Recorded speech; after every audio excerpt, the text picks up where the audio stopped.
Tatlong sikreto para hindi i-limit or i-shadow ban ni Facebook ang mga post mo. At ito rin yung mga pinaka-common na dahilan kung bakit biglang bumabagsak yung mga views natin. So ang una, iwasan mo ang engagement bait na salita doon sa caption mo. So for example, wag mong ilagay yung mga caption na comment down below o di kaya i-share mo lang ito o di kaya itag mo yung friend mo, mga ganon.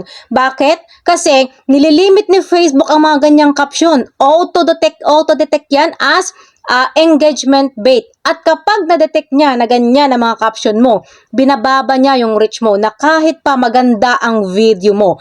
Pwede mo siyang palitan ng pwede yung yung agree ka ba dito? O di kaya nangyari na ba sa'yo to? O di kaya ano ang masasabi mo dito? So parehas lang sila na may tanong pero natural. Hindi yan binababa ng algorithm. Pangalawa, dapat walang watermark or walang logo.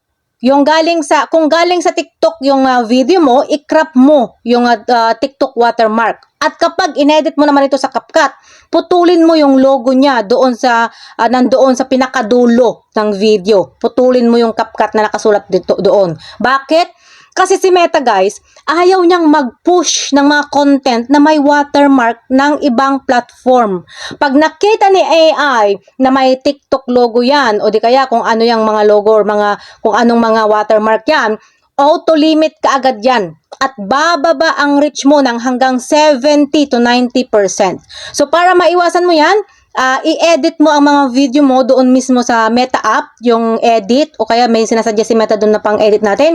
Or pwede mo rin i-edit sa CapCut, tapos i-remove mo yung watermark bago i-post.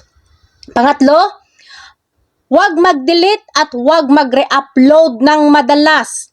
Kapag mababa ang views mo sa first 1 hour to 2 hours, huwag mong i-delete. Hayaan mo lang. Bakit? Kasi si Facebook guys, minomonitor niya kung spam behavior ka. At kapag nag-delete ka at nag-re-upload ka ng 3 beses sa isang araw or sobra pa sa 3 beses sa isang araw hanggang 10 beses, matatatakan niyang account mo as low quality creator. Tapos sa susunod mong upload, limited na agad siya na kahit pa wala ka namang ginagawang mali. Kaya kapag pumalpak ka or kapag mali yung na-post mo or kapag mababa yung views mo, hayaan mo lang. Tapos sa next post mo, doon ka na babawi. Lagyan mo na lang siya ng mas malakas na hook. So eto guys yung bonus tip ko sa inyo. Huwag kayong mag-post ng 5 beses hanggang 10 beses na video or kahit anong post yan ng sunod-sunod within 10 minutes. Spam yan kay Facebook. Dapat may time interval ka, at least 1 hour to 2 hours sa bawat pinopost mo.